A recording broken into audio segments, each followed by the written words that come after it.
bengisenza isibonelo ngabantu abasebenzayo nje bezohlangana ngoba akona wonke umuntu odala ibhizinisi bahlangana nje bathi okay ongcono adlale isitokofela ke kodwa beyenze into yabo besiba legit bengafuni ukwenza lezi zitokofela lezi zokuthi kusasa ethi umuntu ubani ubaleke nemali esitokofela cha benze ibe legit bethola ummeli bahlangana bamkhokhela ummeli njalo ngenyanga bayaphosa mhlawumbe bahola kancane abantu uthi behola imali ezinkulu indaba ezethu bahola 40 abanye bahola 30 even nohola 20 manje isitokofela sabo mhlawumbe bafaka u7000 ngenyanga abe imali ukuthi beswitch kulezi zinto lezi ezinye enganasidingo lezi yazi ukuthi ungathi uphela unyaka oyedwa kulabantu abayisihlanu bamthengele iproperty cash kuphela iminyaka eyisihlanu bengaka retire labantu sebenama property kodwa kuyena umuntu uthi wenza ini ngabe ufuna ukuhlala kuyona ahlala kuyona befuna ukurentisa ngayo arentise ngayo kube kuyena ukuthi wenza ini ngayo so umqondo lo ongadingi ukuthi uze uthi hayi ngifuna ukwenza ibusiness cha siyakwazi ukuthola izinto nje sibe nezinto sibe namakhaya singakwazi kalula uma ngathiwa sisusa lento leyo ukuthi hayi ngeke ngithathe imali yami mina ngoyinikeza ubani ubani uzoyidla imali yami washa kwacima ngeke mina ngisize ubani ubani mayisengcono uzoyibuka ngami phela vele mawusiza umuntu usuke ungamsizeli ukuthi akusize back phela ukusiza umuntu akuyona loan umuntu usiza umuntu ongeke akwenzele lutho uwazi kahle ukuthi cha vele ngangenzele lutho umuntu ngiyamsiza ikhona kumsiza ke lokho kodwa njalo futhi kusuke kungakhona ukuthi ngeke akwenzele lutho ngempela yena vele ngeke akwenzele lutho kodwa kunalento lena ehamba ibanga elide udoctor izinto yongifakazela uyabona uma ukhalise umuntu wakhala ngenxa yakhe umuntu usuke ungakhalisanga yena yedwa usuke ukhalise yena wakhalisa nengilo semgadileyo wakhalisa nesidalwa sakhe ingakho kuka abelungu bathi ikhama basuke besho lonto abelungu ngoba mina mathuwa nje mina ungenza into embi mhlawumbe ngihlukumezeke ngenxa yakho ngingakwenzi lutho ngeke uveke kuthiwa hayi naye khona umhlukumezile ngoba wahlukumeza uZulu cha usushawa ingilo sengigadileyo engafuni nami kunjalo noma ususiza umuntu umejabule ngenxa yakho uyithola usunenqaba yezibusiso cha kokunye aqhamuki emsamo la ozalwa khona kodwa kuqhamuka kulabantu laba obasizayo labantu abajabulayo ngawe uma ngathiwa abantu lento leyo bayayiphila ngicabanga ukuthi kancane kancane ingaphela lento ukuthi ubani akazwani nomakhelwane ababazwana nomakhelwane kanjani ngoba inkathi ukungazwani kwakho nomakhelwane njalo wena uthi omakhelwane bawukuthi wabeka amagama angemahle nakuwena kuyibhadi lokho kuyibhadi umona nje ngathi osihlukanisa nezinto zethu usihlukanisa nempumelelo kuthina kunjalo wendaba ezethu hayi niqinisile ya iqiniso lelo ngobuka phela inkinga ukuthi thina abantu sizibuka thina esiphilayo kanti umuntu nomuntu njengoba enezithunywa ahamba nazo even umngane kuyenzeka uzwane nomuntu ayingisho nje lokho okujwayelekile uyazwana nomuntu awusebenzi awuthi mfowethu usebenza phi mhlambe nijwayele ukugibela itaxi naye usebenza phi mina ngisebenza endaweni ethile uyayibona emveni ngalokho useyakufaka emsebenzini if not yena sekuxhumanisa nabanye abantu abazokufaka emsebenzini uthola umsebenzi so le nto eyezithunywa ijule kakhulu and uma ukwazi ukugada yona iyona into ekwenza ukuthi ubusiseke mawumuntu abantu bayazi ukuthi kuyenzeka empilweni kakhulukazi kulezi zama relationship khona umuntu othi mayifika empilweni yakho once manike naqala nahlangana naye vele ibhede into zakho shintsha into zakho ibhede kube sengathi kufika umthakathi washiphela esicabheni lapho ungabusazi nawe ukuthi kwenzekeni khona omunye umuntu okufica into zakho zi-upside down kwawena ukuthi into oyoloku uyibuza yona ukuthi yini into engiyiphilela emhlabeni afike yena vele uthola umsebenzi kushintsha izinto impilo vele iqhubeke inkinga ke khona ile ukuthi esefikile lowo muntu loyo wabona nawe futhi impilo yakhe ishintsha unaye mina futhi engiphinda ngimjikele lo muntu futhi sengimphatha kabuhlungu futhi njengoba esho uNtsika ngenkathi ngimlimaza mina ekhala inyembezi ngoba kuyenzeka ukuthi mhlambe mina njengoba nje abantu abaningi manje into yemsamo bayebalekela baye-avoida into enomsamphakathi. Kuyenzeka uzwane nomuntu ene kuhlangana iy'thunywa zenu zizwane, uthole ukuthi wena noma umsamo wakithi mhlambe ene wonakele, but uthole ukuthi iy'thunywa zalo muntu osefika empilweni yami zizofika zengame mina, including iy'thunywa zami, zikwazi ukuthi zingikhanyisele izinto ngoba mina ngiphila nalo, ziqhubeke izinto yikhanye zibe zinhle. Emveni kalokho ngiqale ngishintshe empilweni, lo muntu kade ngithe ngizomphatha kahle angisamphathi kahle, mhlambe sengishade nabo bonke izeqamgwaqo lezi, wonke umhlaba wonke lo ngoba phela manje sengiphethe imali. The more lo ngimkhalisa ngidina iy'thunywa zakhe. Kukhona abantu abahamba ngey'moto la eminyango, akuthola ukuthi umuntu wasizwa i-cherry ihamba ngemoto, yasizwa i-boyfriend or kwake kahabi wakhe.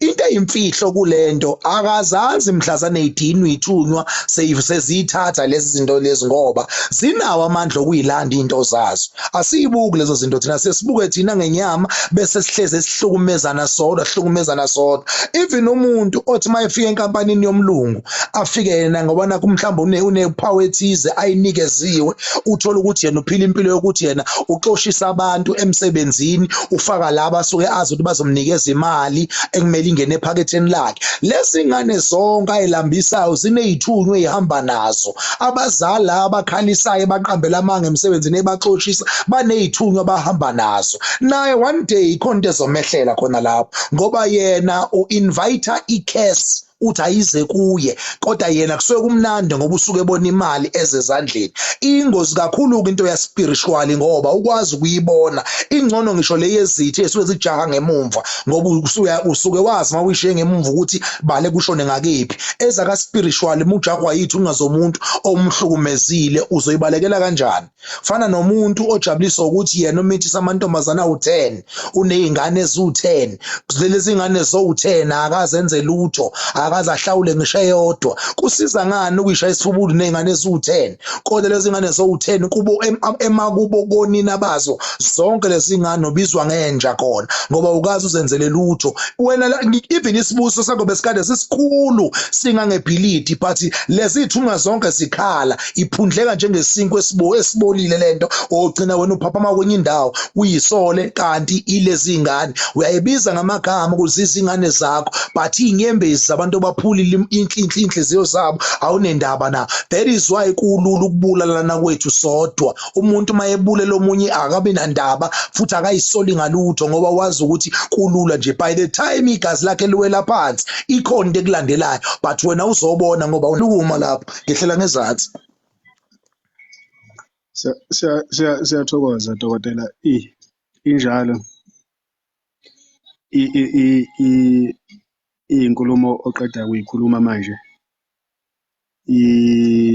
ihlaba esikhonkosini futhi iyiqiniso njengoba injalo, akukho umunye futhi ongakuphikisa ngoba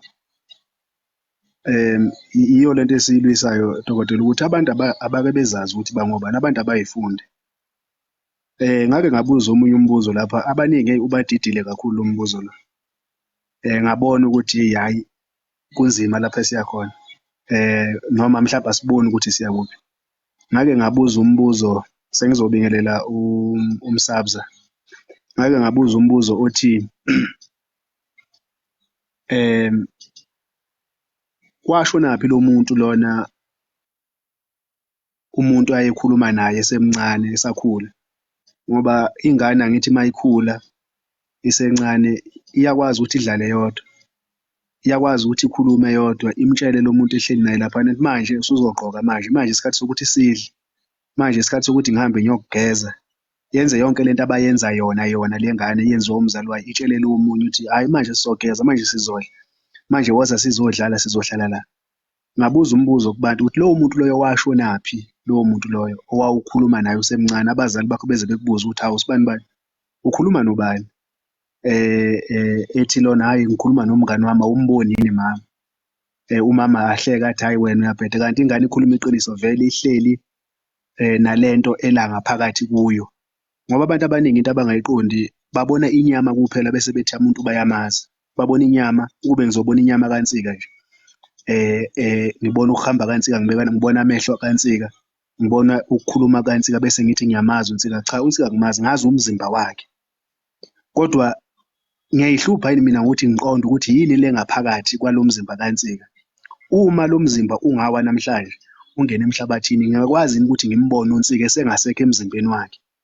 Lawo mehlo uma ngingenawo ngiwathola kanjani, ngiwabuyisela kanjani ebunganeni? Ngoba ingane iyakwazi ukuthi ikubone konke, ingakho kuthiwa iy'ngane zibona iy'nto ey'ningi ngoba zinawo la mehlo lana, kodwa ukuhamba kwesikhathi lezi zinto ziyaqhela eduze kwethu, siyayiqhelisa nathi ngamabomu noma kwesinye isikhathi singazi. Siphinde futhi singabi nandaba, singayihluphi nokuyihlupha kulokho ukuthi loyo muntu loyo umfuna kanjani. Ngase ngibuza umbuzo wokugcina othi, uma uwumuntu uyolala ebusuku usungenile ngaphakathi engubeni, wase uyembatha, ubani okhumbulayo ukuthi ubuthongo bufike nini kuye emzimbeni wakhe bazophumuza umzimba wakhe? Usuke nini yena emzimbeni wakhe wadedela ubuthongo lobo obuzothatha indawo buzohlala nomzimba wakhe? Uyasikhumbula yini isikhathi asuke ngaso emzimbeni wakhe wadeda, wawubona umzimba wakhe ewushiyela ubuthongo nomphefumulo ukuthi uwulondoloze kuze kuse bese yabuye yangena? Akekho noyedwa umuntu okhumbulayo ukuthi udeda nini. Bonke abantu bathi ubuthongo uyabazi buwukufa, buyisitha kuvane bukuthathe nje, kanti ayifuneki leyo nto leyo. Uma umuntu uphila kufuneke uzazi ukuthi usuka nini emzimbeni wakho, ubuyela nini futhi emzimbeni wakho, ukuze uzokwazi ukuthi uyiqonde ukuthi wena ubani. Kangangokuthi nawe mhlazane usuke emzimbeni wakho ukwazi ukuyikhomba ukuthi yimi loya muntu uyimi, mina nguye loya muntu loya. Manje abantu abaningi dokotela wezinto, nawe Msabza, nabo bonke nje abantu abakhona abayishayi ifuba bethi udokotela mina ngiyamazi, noma ethi mina ingane yami ngiyayazi mina, kodwa ingane yakhe mengashiya umzimba wayo manje la, umzimba wengane ushone emhlabathini, ingane isale yodwa, ngeke akwazi ukuyibona. Yingakho abantu bekhale beze beyibhonqe phansi engazathi abazi ukuthi abantu mebehamba bashonaphi lapha abaya khona. Yingoba abantu abanawo amehlo la ababe nawo besebancane abawaqeda ngemikhuba ababeyenza ukuthi umuntu ngangathi ngelinye ilanga, mina-ke dokotela angiboniswa lutho, anginalutho, anginalutho nje, umuntu nje oyidlile uphuthu kusukela ekuseni kuze kuyoshona ilanga, angiboni lutho. Kodwa ngake ngabatshela abanye ngithi mina, uyambona usibanibani lo, njengoba siyombeka nangu naye ula uyasibambisa la. Bathi baze bathi abanye bathi hhayi wena uzophanjanelwa yikhanda. Ngathi hhayi iqiniso, ubehamba nathi noma sesisuka laphana ubongile wathi hhayi uyabonga kakhulu, kodwa nginibonanga nina nivuma, kodwa mina ngivumile. Bamangala abantu, kodwa abanye abayiqondayo leyo nkulumo bayiqonda ukuthi kuyiqiniso lokhu ukuthi lo muntu lona ushiye umzimba wakhe, umzimba wakhe ubusukhathele, yingakho uyahamba uye emhlabathini. Umnikazi womzimba yena uphi? Siyakwazi ukuthi simbone. Manje abantu abaningi lawo mehlo labo sewalahleka, nalokho kuhlanzeka kusekho ukubona. Yingakho uma sikhuluma iy'nkulumo ey'fana nalezi, abantu abaningi ngeke beze bey'thole, ngeke beze bey'qonde ngoba sebaphila kwasikhokho kasikho, umuntu nomuntu useyazenzela. Ngiyabingelela kumsabza, siyakwamukela mnewethu, uyaphila. Asikhuleke ndabezitha komageba. Sinibingelele nonke nawe Dr. Wezinto. Sibingelela lapha kuma-comment. Ngiyajabula uma ngabe kunosuku